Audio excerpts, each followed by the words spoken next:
70-80% of people that do these high dose experiences say it's one of the most meaningful experiences in their life. You just realize that you just get some clarity around yourself and life and what you need to do next.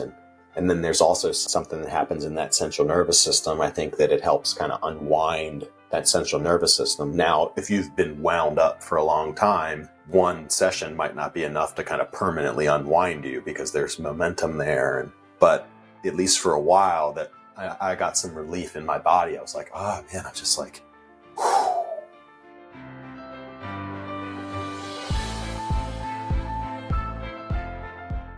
Neil, I read somewhere that you said the smartest thing you've ever done was learn to lose your mind. Can you unpack that for me?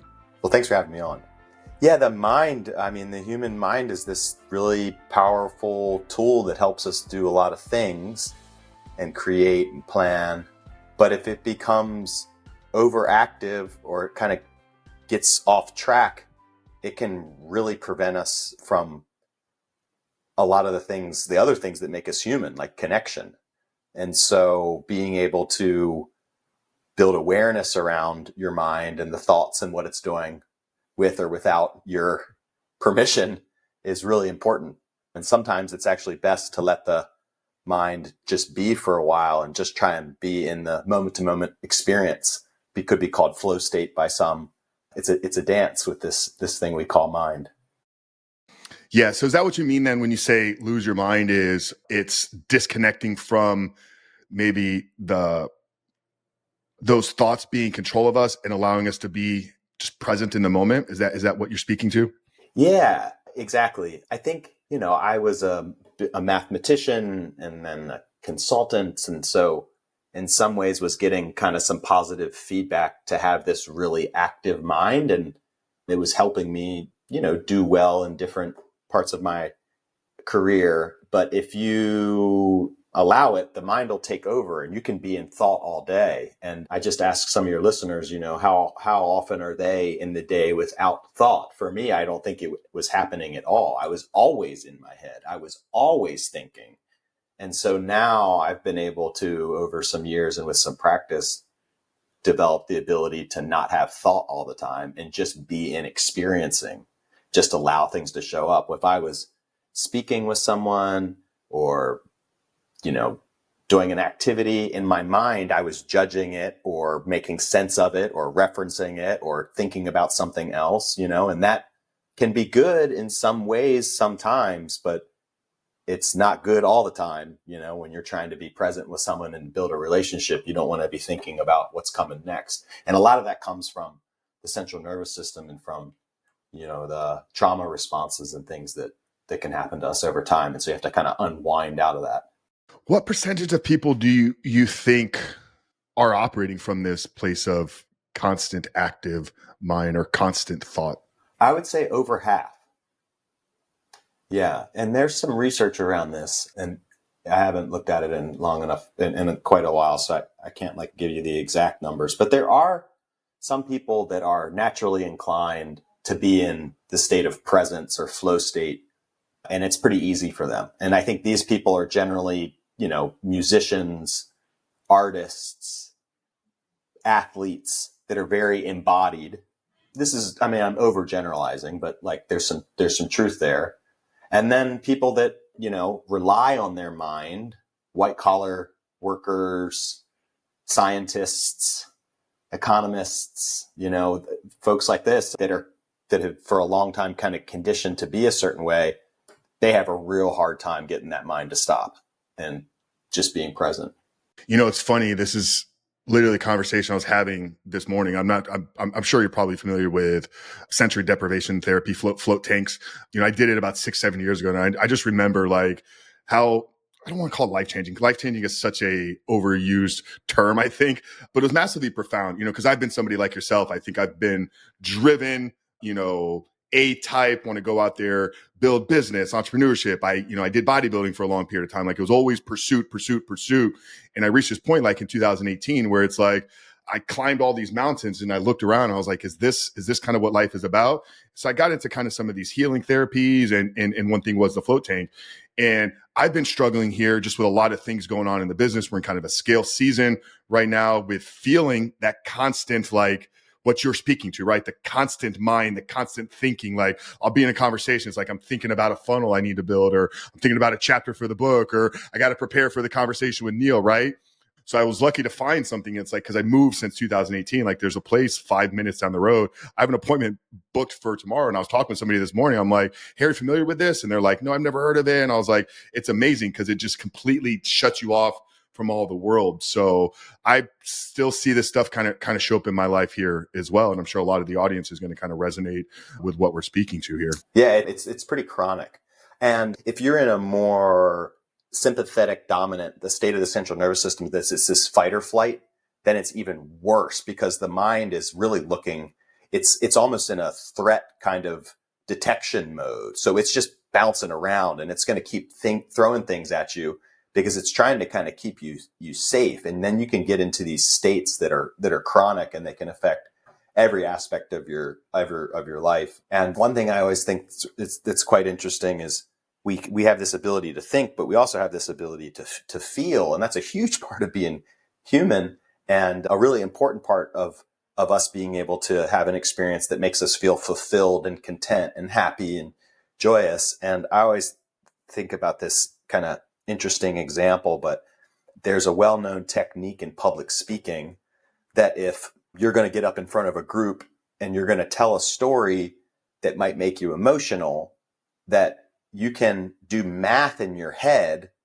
Like, so if you're going to tell story about your mom passing away or something, and you don't want to lose it on stage, if you feel the emotion coming up, you can kind of do 2 times 2 is 4, 4 times 4 is 16, like that. And that'll cut the emotion off because you can only really do one of those things at a time. And so then think about how that plays out. If you're in that 2 times 2 state all day long, solving problems in your head, you can't emote. And then you're not able to actually connect with people. You can exchange words, but we're so much more than that. You know what I mean? We have this central nervous system, and so we're deeper than that. And I think many of us have chronically gotten disconnected from that full embodiment, and then we don't feel well because we're missing part of what we are. Yeah, man. God, that hits hard, man. There's been a lot of times in my life I've been there in the conversation or in the moment, but yeah, kind of absent of those feelings. You mentioned it now 3 times here already in just the first 7 minutes, nervous system, and kind of the link and connection between our nervous system and our thought life. Can you kind of unpack that there a little bit? Like, what role does our nervous system play in our mind state?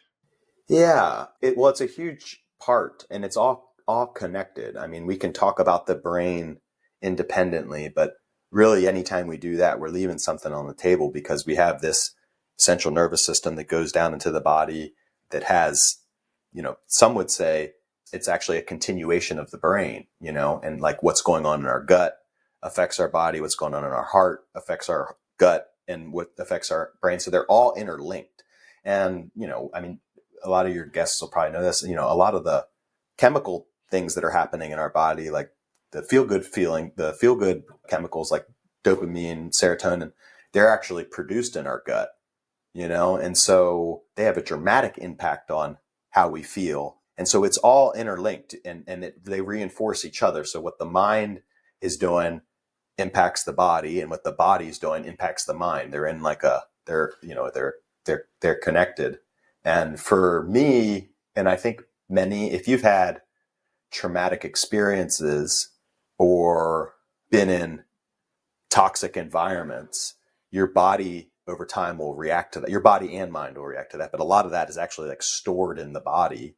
And so then you go from being in you can be in different states of being, right? So you can be in a parasympathetic state or a sympathetic state or something in between, in a transitory state. And the parasympathetic state is the state that your body's in when it's resting, digesting food, repairing itself.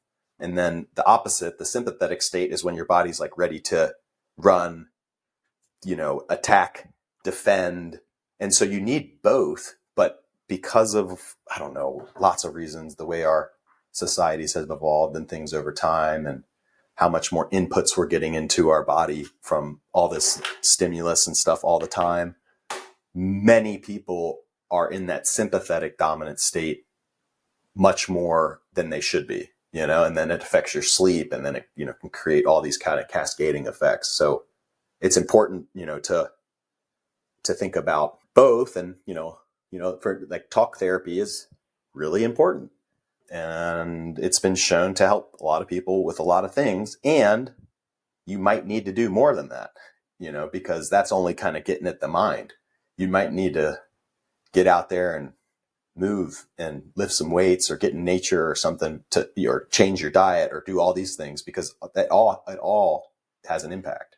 Yeah. I would say it's probably not, you probably need to, if you're going to heal, it needs to kind of be a fully holistic approach with the therapy, with the stuff that you guys are doing in the retreat here. We're going to get into that here in a minute, but balancing your nutrition, right? Like you're not going to heal a toxic mind with, fast food diet. I mentioned at the beginning, like we work in the addiction recovery space. And I believe we're probably one of the only organizations that looks at the role that gut health, nutrition, we utilize fasting, reset kind of elimination-based diets for some of our clients that are really struggling, because like you said, there's that connection between your brain's ability to produce some of these healthy neurotransmitters, which when guys are struggling with pornography, that's completely been hijacked. So we've got it definitely through the nutritional lens. But back to you, I want to get to obviously what you guys are doing with Beckley Retreats and whatnot, but let's go back kind of into your not your origin story, but how you kind of got into, I guess, this psychedelic therapy work. Can you kind of walk us through that journey and experience for you, and what led you into co-founding and CEOing of the Beckley Retreats? I was doing my undergrad at Maryland. September 11th happened. You could see the smoke from the football stadium at the Pentagon. Long story short, I ended up in the service. I went to Iraq once, got a chance to go try out for the Ranger Regiment, went to the Rangers, and went to Afghanistan twice with them, and got out in 2012 and went to grad school. And I was lucky, frankly. I mean, I was an officer and I was more on the support side, so I didn't have it near as bad as a lot of guys. When I was on my first Ranger deployment, a lot of the guys were on their 10th. I mean, it was intense. The entire organization had complex PTSD. You don't realize it when you're in it because it becomes the new normal. But now looking back, my God. And then I got out and was going to grad school, and by some measures was doing well. I was at a good school and was kind of getting internship offers. So I was able to put on a decent face, but I was struggling. I was isolating. I was going through a divorce. I was, using alcohol more than I should. And I had tried a lot of different kind of traditional Western approaches, SSRIs, anti-anxiety medications, sleeping pills. They work for a while, then they don't, or their side effects are worse than the thing that you're treating. And then I stumbled into this meditation course, and that was huge for me. And I'm still like a big believer in meditation. And then kind of through that community, I was able to have some psychedelic assisted therapy sessions that were professionally done on the underground in like 2012, 2013. And that was big for me. And then I kind of went on to have this corporate career. And then, a few years ago, I ended up starting to do this work full time. But that's kind of how I initially got exposed to it and got interested in it. Yeah, no, I appreciate that. I think a lot of guys will resonate with kind of where you were prior to finding meditation, right?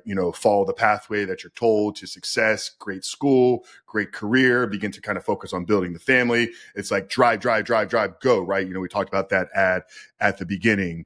At that point in your life, Neil, with everything that's kind of going on, you mentioned, there was a handful of things. You had the trauma from the deployments, obviously chasing a lot of success in the world. I'm sure you're probably working a ton, massively stressed there, going through the divorce.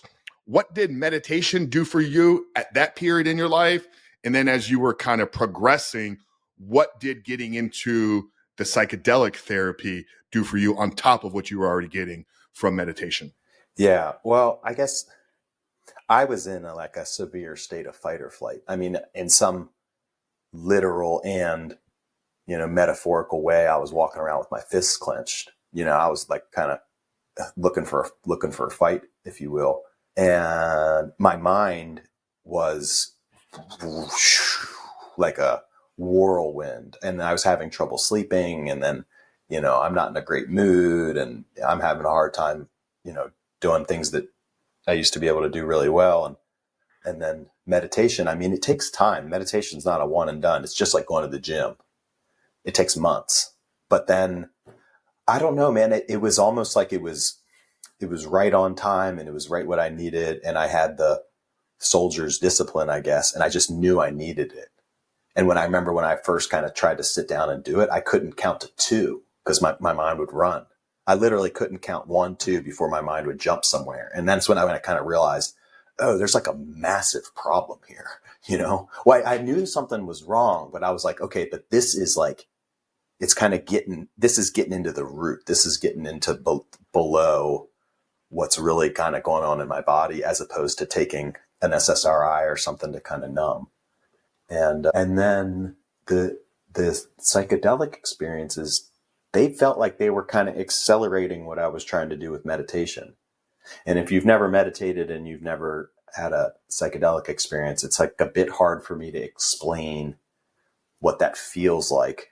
But it's because it's kind of not like anything else, but it's just more peace, and from a more peaceful place, a more kind of steady place, you're able to kind of choose things or respond to things instead of being in this super reactive mode where you're just like pinging around all day, And so over time, I started to see, okay, I was getting better at that. Like, stimulus input was coming into my life, and I wasn't reacting immediately. I was able to kind of say, okay, I'm going to not react. I'm going to do something different. And then, and then over time it got better and better. But, I've had ups and downs over the years, and, I'm far from having it fully figured out. That's for sure, but I'm in a much better place than I was 12 years ago. Yeah, no, I don't think any of us have it all fully figured out, and I think it shows a great sign of humbleness to be able to fully admit that. And I think that in and of itself is a massive growth, right? I'm sure probably Neil of 12 years ago, maybe sitting on top of the corporate ladder there, conquered the MBA program, prestigious school, working in an incredible firm, probably thought that he had a lot of things figured out. And sometimes we have to kind of like get out of our own way and accept that, hey, we don't have any of this shit figured out. We're just here on this journey and experience to learn. I struggle asking this question in this way because I don't think meditation is something that you should try to protocol. But, for the guys that are out there that are maybe in that phase where they're walking around fist clenched, right? They have that active mind all the time, yet they've never even gotten into meditation. What are a handful of steps? Because you mentioned, right, it's just like going to the gym. It's not you're going to close your eyes, count to 10 the first time, and everything's going to be healed. You have to be willing to struggle through it, show up daily, improve, gain the skill set of it, right? So tee it up in a question, like what would maybe kind of be some tips or kind of practical protocols that people that are in that state can begin to go down that meditation journey? Yeah. And there's a lot of similarities to fitness, but I would say it's harder than fitness in some ways, and in some ways can be more profound and even improve fitness. But fitness is easy. It's like, do you want to look like that guy? Thumbs up, go. But like, do you want to feel like that person feels? Do you want to have a relationship like that guy has with his friends and family? Do you want to have the contentment that that person has? It's really hard for us to kind of like get our minds around. It's way easier if it's visual. And I think meditation too, like the benefits, they take even longer sometimes, you got to really put some consistent days together over an extended period of time to really start kind of seeing some shifts. And so I just say that so folks can be eyes wide open, so they don't try it for a week and say, well, it's not for me. I don't got the time for it because I tried it. You need to, at some point, commit to a few months of pretty regular practice. And then at the end of the couple months, if you do it consistently, who am I to say that, it's for everyone? I think it is. But if at the end of a few months, you don't see any meaningful benefit, then hey, at least you gave it. But if you don't give it that enough time and really commit to it, then you don't have enough data to say whether it's good for you or not. And my argument would be it can be one of the most meaningful kind of profound habits that you adopt. And then on how to get there, it's hard, man, because there's all these opportunity costs. If you're meditating, you're not lifting weights, you're not with your family, you're not doing other things that you love. And so you've got to in some way convince yourself that there's something here. And I think you can do it a few ways if you are more inclined to do this type of stuff, but like read the research. Like the research is pretty profound around how foundational meditation is and like how much benefit is like downstream from a good meditation practice, you know? And so maybe you need to convince your rational mind that there's something there, and you need to like just sit and read some of the research around all the things that meditation can do from like the physiological benefit, the relational benefits, the spiritual benefits, the performance benefits, if you're an athlete or an executive, you know? So maybe you need to just get some data in there so you can feel confident in making this trade-off. And then I would encourage people to join a structured course because for me, it's like, if I cut a check for something, I'm like I'm locked in, you know, I'm going to do it. Where if you just kind of do a free thing, it's like, it's so easy to just, you know, flake on it, I guess you could say. And so I am a big fan of MBSR, mindfulness-based stress reduction. It was developed by this Dr. John Kabat-Zinn. It's one of the most clinically studied forms of meditation. It's also very pragmatic. So he studied in the East under Buddhist practitioners and then wanted to bring it back into the Western medical system, but knew he couldn't bring it back with all the kind of spiritual woo stuff. So he stripped it all out, which I think is brilliant. So it's like, you don't need to believe anything. All you need to do is just like do the super practical exercises. There's no like smoke and feathers with it. You know, it's just like super simple, very straightforward. You can do these courses. I mean, every city in the United States will have these courses. And then you can also do them online. I mean, they're 8 weeks long. It's an hour and a half a week for the kind of course portion. And then you have practical exercises in between that you're supposed to be doing on your own. But I think something like that, to give yourself like a structured starting point for a lot of people, will kind of get them over that hump. And then once you start to see how you're showing up differently on a daily basis, you're going to want to do it because you're going to see how much better you are at everything because you're able to navigate life differently. Yeah, no, that's awesome. Mindful based stress reduction. I'm definitely gonna check that out. Sounds like something I would probably really enjoy and get a lot out of. You mentioned kind of, you know, giving it the 6 months, right? Like this is not something that's going to change your life in a week, a month. Like you need to be able to commit to 6 months. I would say 2 to 3 months at a minimum. Yeah. What other time commitment, right? You know, we've used the fitness analogy here, right? Like if I want to change my physique, it's going to, you know, be minimum of probably 3 months.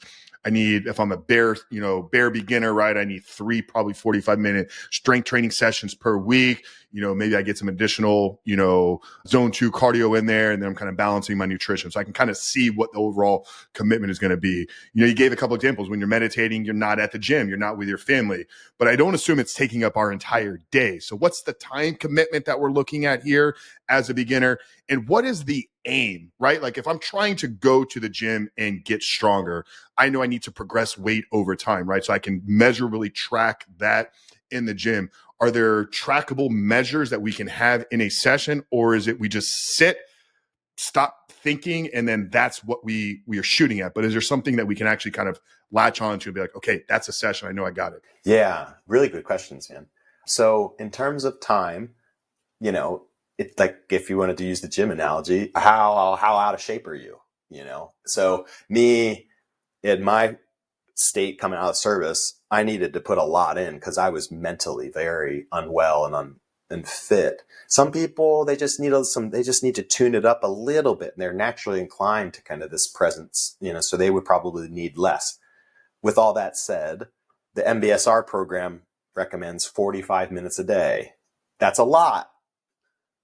I think that you can probably get a lot of benefit in 15 to 20, but I think that's kind of your minimum, you know, but to some extent more is better, you know, up to a threshold.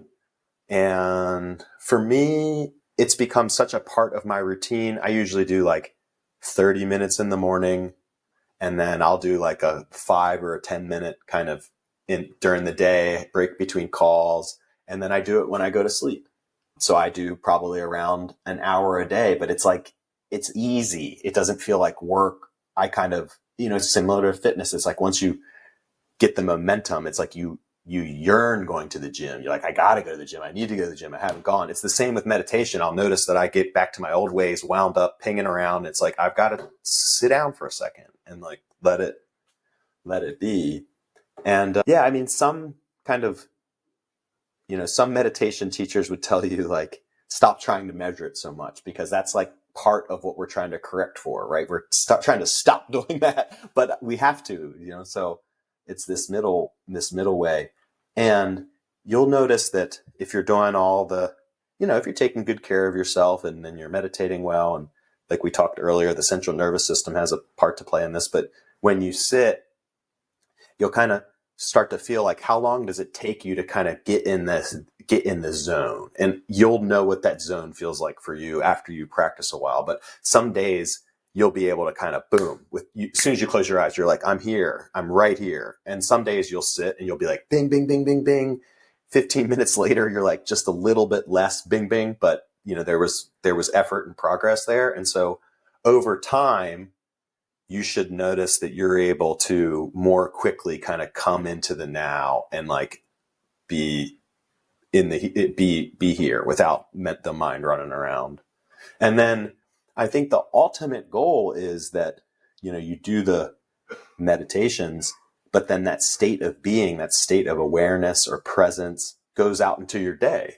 And so you're able to listen to your buddy or your girlfriend or your whatever business partner and able to actually listen and fully be there present without being in the mind running around. And so you can check that over time too. How often are you in the day just experiencing or being in flow state, kind of being in sync with things, versus how much are you in your head thinking? I mean, I asked some of your guys, I mean, for me, it's like, how many times have you noticed that you can be eating your favorite meal or even like having sex and be in your head, And then when you're in your head, you're not fully experiencing that. So in some ways, you're kind of just hitting the wave tops. You're like cheapening it.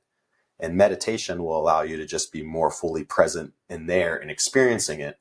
And then it has, life becomes richer and fuller. You don't just like skip over the whole thing. Yeah, no, absolutely, man. That one hits hard. Last question on meditation, and I want to get into the psychedelic therapy, but you mentioned you do it both in the morning and in the evening. Is there a benefit to meditating in the morning versus the evening, or is it just when it fits in your schedule and you can consistently do it, is that the best time? Or are there like pros and cons to having it either starting the day or ending the day?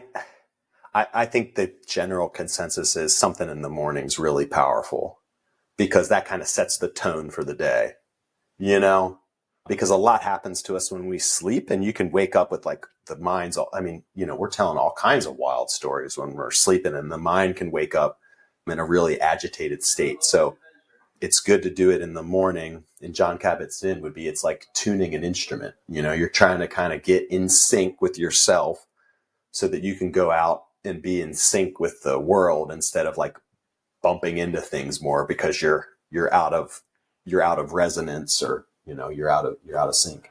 But I think that you can also, as you go, try and just have more mindful moments. I think that's helpful too. And if you're sitting in traffic, instead of going on your phone, you can just sit and pay attention to your breath and just practice just being without being stimulated. They've shown this too. There's all this research around it. I mean, so many of us now are on calls all day. And I think a really healthy technique is trying to, instead of doing 30-minute calls, do 25-minute calls. And instead of doing 60-minute calls, do 50-minute calls. And then in that space in between, try and do a few minutes of just meditating or presence practice, because you're going to get your body and state of being into a better state. That for many people, they're actually more effective. Their brain works better because you can get amped up when you're overstimulated, and then the mind goes into this state of defense, and you're not able to think as strategically or long-term or consider as many things because it pigeonholes. It wants to zoom in on what's in front of it. So, I mean, a lot of the, Steve Jobs and, the real kind of innovators of our time, many of them have been very public about their meditation practices because they thought it made them think better and more effectively. Yeah, no, I said the last one was going to be the last question, but as you were sharing that, I was actually going to kind of ask you about that. As a business person and somebody that, worked in a lot of competitive fields, you're probably not as competitive as you were maybe when you were in McKinsey or maybe some of the other things from your past. But do you feel like that having this as a part of your life now is a competitive advantage? I'm speaking to the audience here, right? Like the guys are going to be like, this is great, Frank, but I'm out here, I'm trying to build this business, right? Or I'm trying to accomplish this thing. Like, what role does this play in maybe giving them the upper hand in business? For sure, it's a competitive advantage, 100%.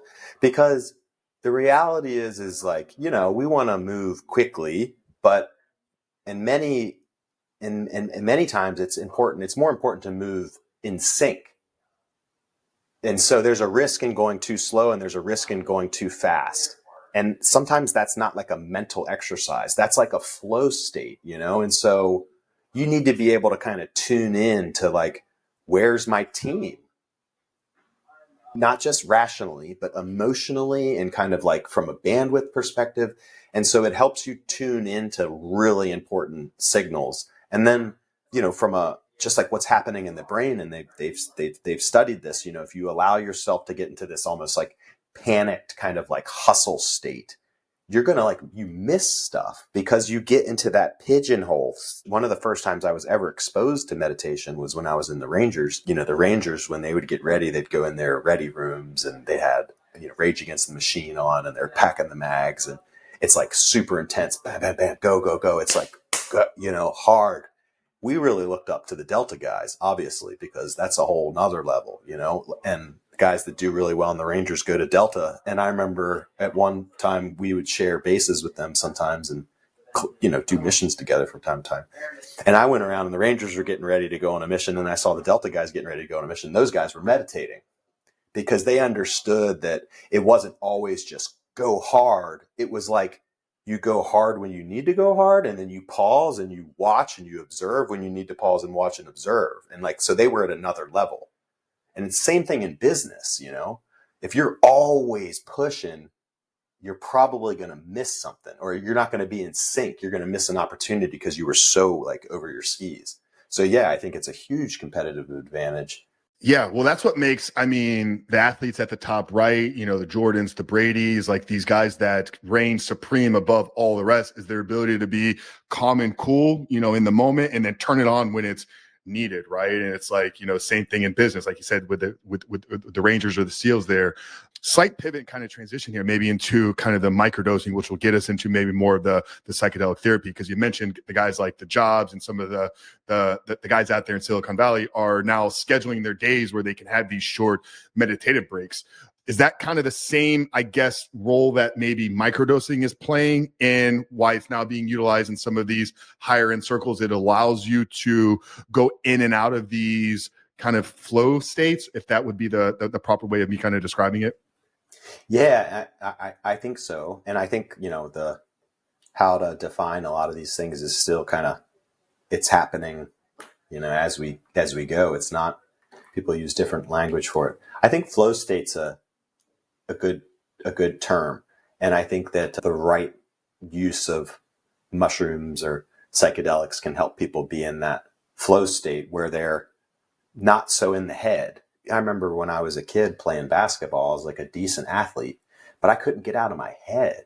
I was thinking about the game, where guys that are really good, they're not thinking. They're just playing, and, business, sometimes you need to think because, there's some things in business that are different than basketball, but a lot of business too is just like flow, and you're working with other people and you're listening and you're communicating, and you want to not be stepping all over yourself. You can get in your own way. And so, yeah, I think that microdosing can help kind of for people that maybe were too inclined to being in their mind all the time and weren't able to get control of that. to being able to be more embodied and be able to kind of go back and forth between those modes. And then I think for me, microdosing, it can kind of accentuate meditation. So no one knows this. This is all theory. There's different schools of thought, but maybe it would take you years to get to kind of a consistent state of being with meditation. You might be able to do that in a much shorter time if you're using psychedelics in the right way along with meditation, is kind of what I feel like I've experienced and kind of think is happening. But we don't have big studies or data to say that definitively. And I don't know how the hell you'd measure it, frankly, to study it. As much as you're willing to share maybe about your first experience, I think you said it was 2012, 2013, and it was kind of like an underground thing back then. And, obviously these therapies have become more studied and researched. And obviously now in certain parts of the world, I'm assuming it's fully legal because that's how you guys are able to operate. But going back to that point, like, can you talk about, I guess, the substance or the psychedelic that you were actually using, and then kind of how that kind of brought you into, I guess, co-founding Beckley?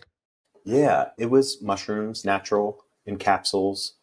And it was kind of pretty standard to what you would see in a clinical trial. It was with some facilitators. It was in a doctor's office, but it wasn't a doctor's office, but it had a bed. And we did some meditation and kind of got ready to do it. And then I had a blindfold and some music, and Enya will always hit a little different after that. And yeah, it lasted a few hours.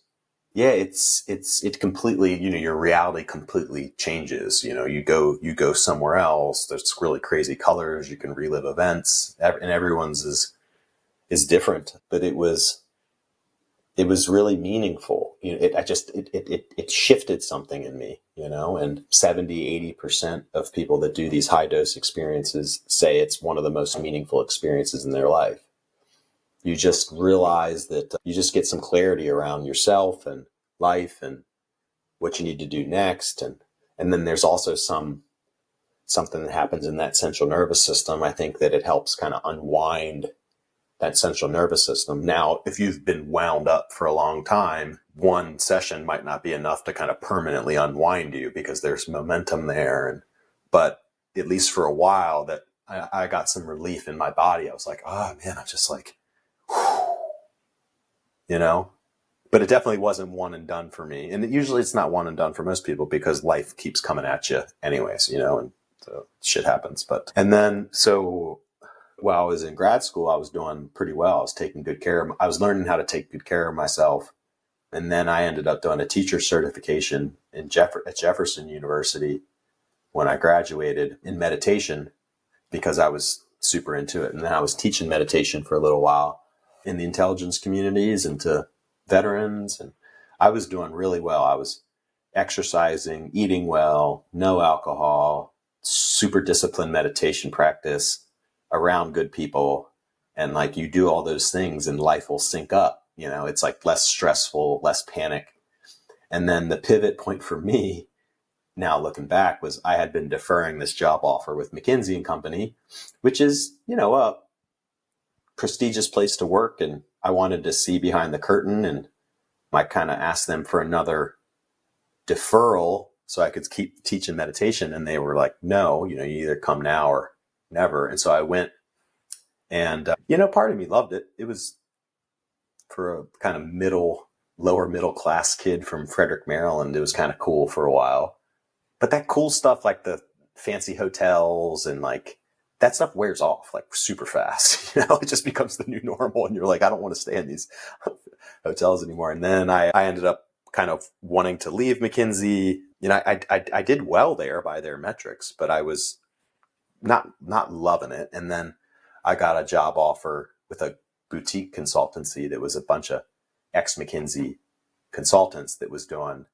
private equity portfolio company restructuring. And that was pretty tough work. That was like bare knuckle capitalism, I would call it. And you can make a lot of money doing it, but it's just not for me, man. I want to do something that I believe in more, I guess. And so what happened over the course of that handful of years I was in the corporate world was my state of being or mental health, or, it got almost back to as bad as it was when I was coming out of the service, and I was looking around at a lot of my peers, and these guys most of them weren't veterans. They came from, families that had money and they had good educations, but a lot of them had similar symptoms: the sleeplessness. They were taking prescription drugs. Their relationships were struggling. They were overweight. Not all of them. There's some people that were doing great, but like a lot of them. And so, yeah, it's been like 4 years. I just was like, I'm done. I'm done chasing this money at the expense of my health. And I ended up getting back to teaching meditation. And then I'd had all those experiences years prior. And the kind of pivot point was meeting this woman, Amanda Fielding, who's one of the world's leading researchers for psychedelics. And she had started the Beckley Foundation in 1998. And her and her family wanted to do long form programs and get it to the world. And they were kind of looking for an entrepreneur. And we just met at this like really serendipitous time. And we kind of started doing it together. And that's why it's called Beckley Retreats. It comes from the Beckley name, which is Beckley Park, is where this woman, Amanda Fielding, lives and grew up. Yeah, I'm really proud of what we're building, and think we're kind of doing it in a really thoughtful way, that's getting really good outcomes.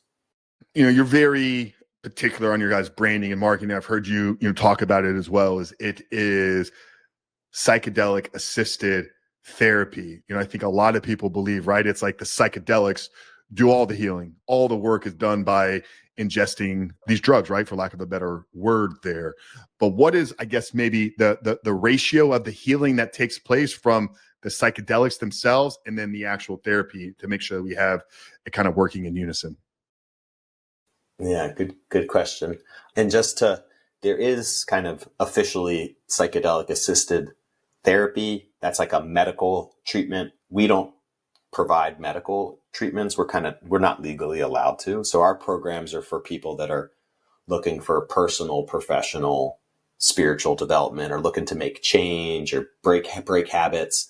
It's just kind of the way the laws are in the places where we operate. And we like being there and being able to do things a little bit differently. But to your question around like percentage, it depends. But I think the psychonauts that have been doing this stuff for a long time would say something like the psychedelic is less than 50% of the experience, and probably but it's powerful, but you're leaving a lot on the table if you just take it mindlessly. You really need to think of it as kind of like a tool to help accentuate some of the other things that you do around it, and from a neuroscience perspective, what it looks like is it's putting the brain, body, central nervous system even into this more neuroplastic state or malleable state. And so there's this increased potentiality for change, and there's this kind of like openness. But if you don't do anything with that, you're probably going to revert back to the old state, because that's where the momentum is. That's where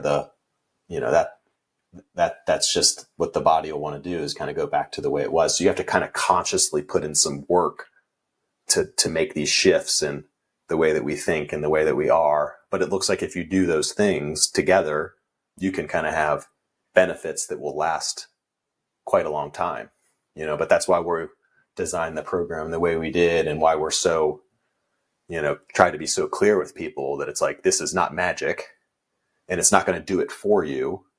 But if you show up and you take it seriously, then there's something here, there's something pretty significant here. What are some of the biggest myths out there that, maybe the general public or general pop, is sold, or, because I think what you guys are doing is kind of culture maybe is not the right word, right? But it's going against the traditional SSRIs, the traditional kind of healthcare systems, right? And I know you're not curing diseases, but there's a lot of healing that takes place.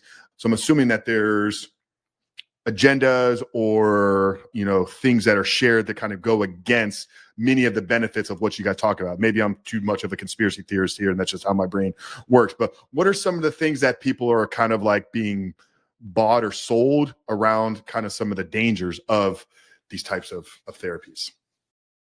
Well, I mean, I think there's a middle path here. There are risks, and there's risk in everything that we do.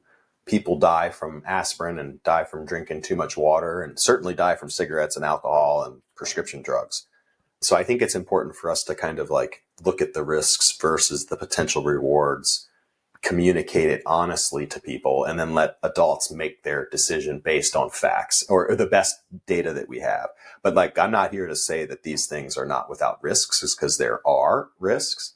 But I would say that some of the risks can be mitigated if they're done in the right way, and you have all these kind of, you do it in a thoughtful way, but there people do have really challenging outcomes sometimes, and so people need to kind of understand that. And people need to also understand that there's work to be done here. Like we just talked about, it's not going to magically flip things. And even if it does have some profound benefit, that doesn't mean that that's going to last forever. But, my argument would be, what does last forever, and we going to the gym doesn't. Right. Exactly. And that's exactly it. It's like these experiences kind of create an opening and help you put some new habits and some different, ways of being in place.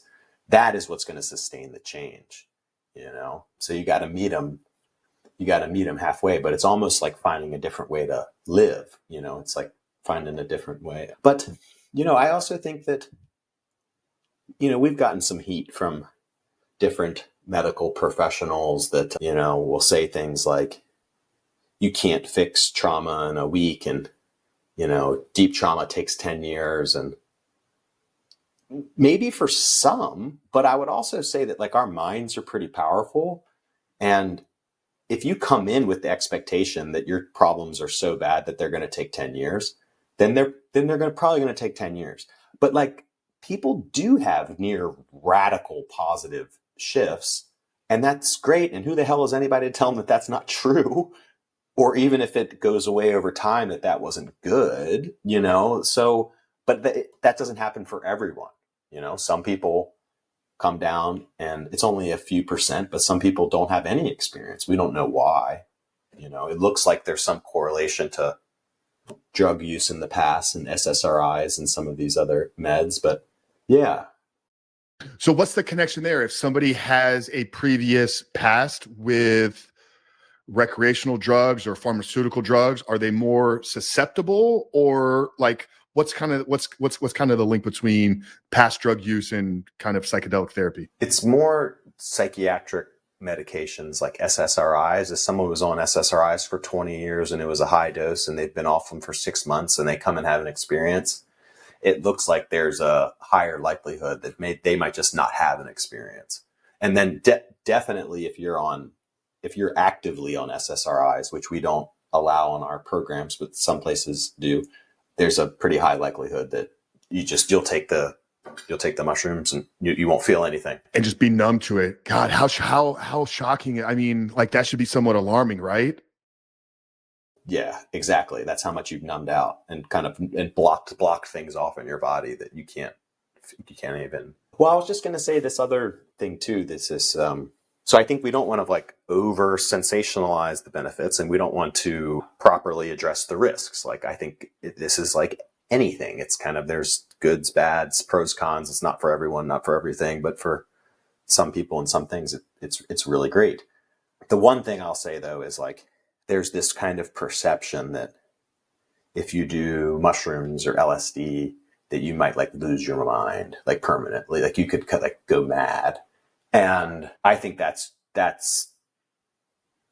not like a reasonable thing to think, Now, if you take a big dose of mushrooms and you're in the wrong environment and you're with the wrong people, you can scare the hell out of yourself. And that can be traumatic, and there can be kind of like lasting negative impacts from that. But if you do it with mushrooms that are tested and quality's good, with good people, safe setting, kind of in a controlled manner, it's pretty safe, and even if it's a challenging experience, the high is going to wear off and you're likely going to go back to, yourself. It's quite rare for someone to have, which they call like HPPD, which is like this kind of long-term trip, but it's that I would say is a bit overblown because people have been using mushrooms for thousands of years and millions of people a year use them. And, the rates are pretty low. Yeah. What are the differences maybe in the experience between mushrooms with psilocybin? I know MDMA is being used in therapy type settings, and I believe ketamine is as well. I think those are the three that I'm somewhat familiar with. So maybe those three, like, what are kind of the differences from the experience of the person going through it? It's really hard to say because it's so different for everyone. And then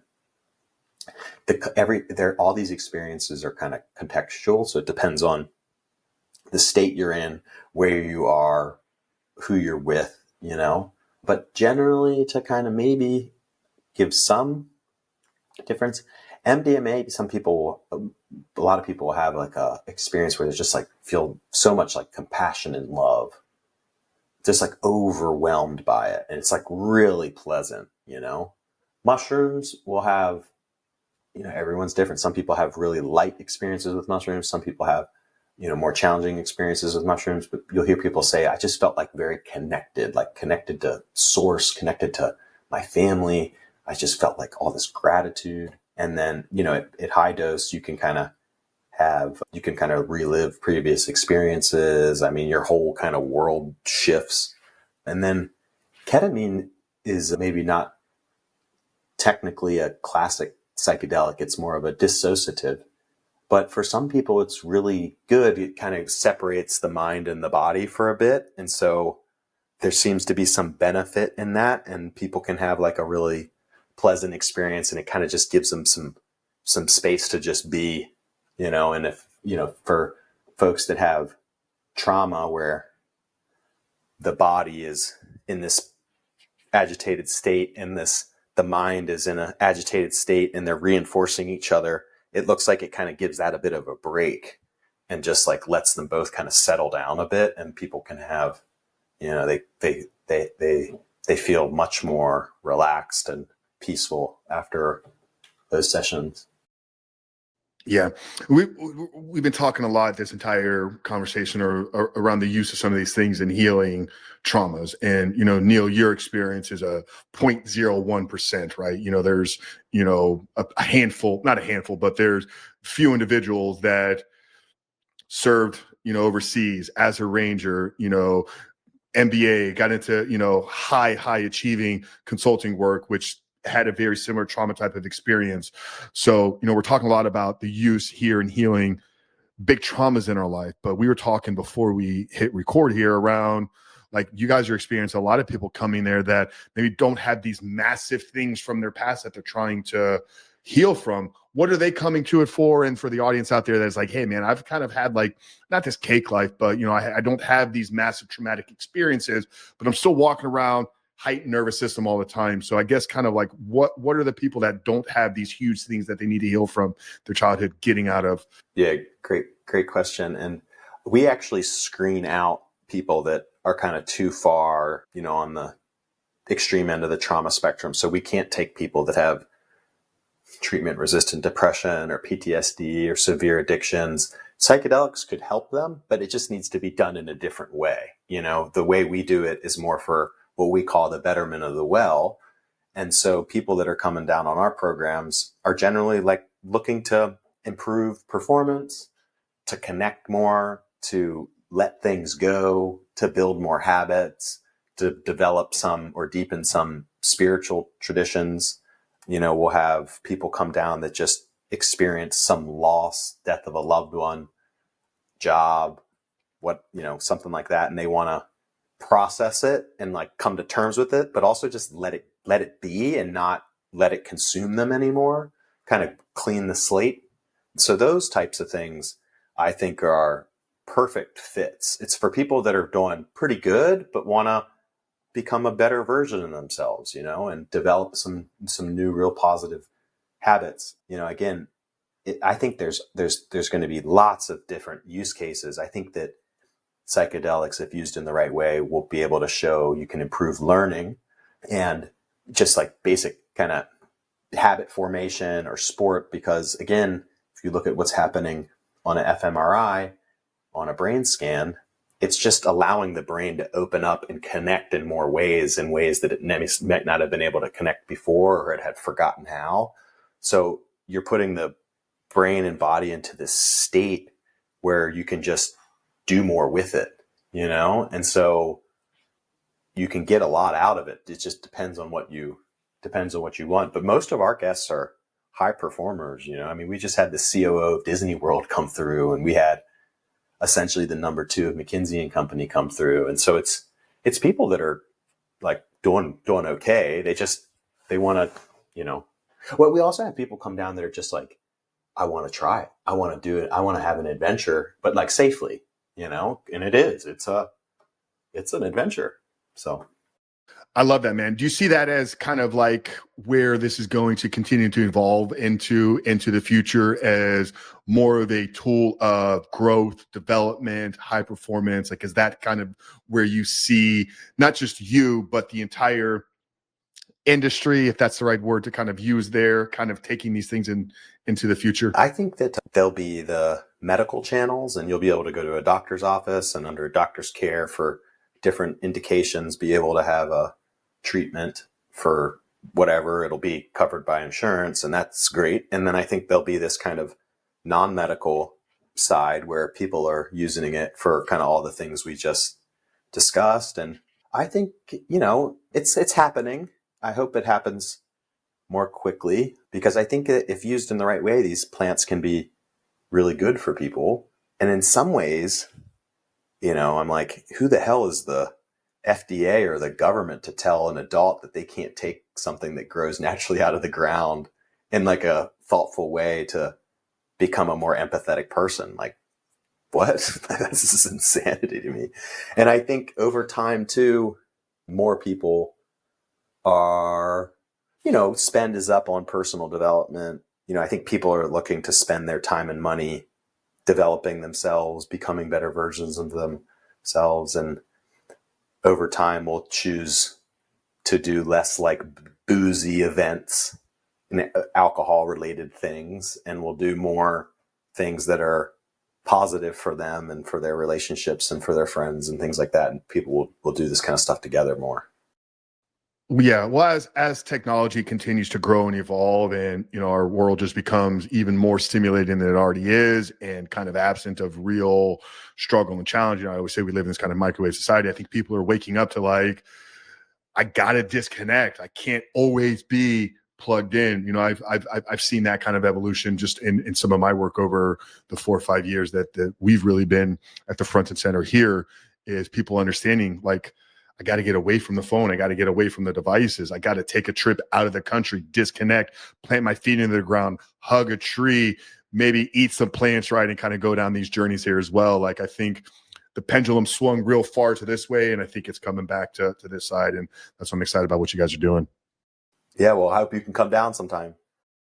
Yeah. No, tell the audience where they can connect with you, learn more about the work, maybe explore getting into a retreat, kind of what that looks like. And we'll wrap it up with our last and final. Yeah. Well, we do programs in Jamaica and the Netherlands, and we do them there because it's fully legal. So we can do it completely above board. We're insured, and it's a really thoughtful program. So there's a prep where you're learning meditation and you're learning some mindful movement and you're learning some of these basic well-being practices. And then you come down on site, you've got 2 psilocybin sessions and then a lot of these complementary practices. And then on the back end, we have an integration where you're, putting the habits in place and like really building some of those new pathways. And so I think for, your guests that are our listeners that are trying to make change, these programs can like really accelerate that, or really, make it happen, to get it to sink in. And you can if you Google Beckley Retreats, Beckley Retreats, we come up, and you can book one-on-one calls with our team and ask any questions, or you can join these group Q&As. I mean, we're a relatively small company. So, I mean, we'll find time to answer all your questions. You know, we want to make sure that you got everything you need. And then we actually did, it's a super 500. If folks want to use that, they can get 500 off one of our programs. So that's just for your guests. And then if folks want to, I mean, my email is just Neil, Neil at BeckleyRetreats.com. If there's a reason you want to kind of connect with me, I'm happy to try and find some time. But if it's logistics stuff, it's probably better just to go through the website, because I'll just go to the team anyways. But if someone feels called to reach out to me, I'll try and make some time to connect, man. Awesome. Guys, we'll have all that plugged down in the show notes, the link to the website, Neil's email address, super 500. If you go ahead and book and experience a retreat, get $500 off the cost of that. Neil, I've enjoyed this, man. I appreciate your openness, your vulnerability, your in-depth expertise and knowledge, and just sharing your journey and all the work and amazing things you guys are doing over there. As we wrap it up here, we like to end every episode and conversation with the same question. Title of our show is called The Superhuman Life. So as we close out today, Neil, how would you define living a superhuman life? I think it's one of connection and meaning. Love it. Short and simple. Love it. Guys, Neil Markey, Beckley Retreats, plug down there in the show notes. If you got value, rate, review, and share this one across all the platforms. But for Neil Markey, your host, Frank Rich, we love you guys. We'll see you in the next one.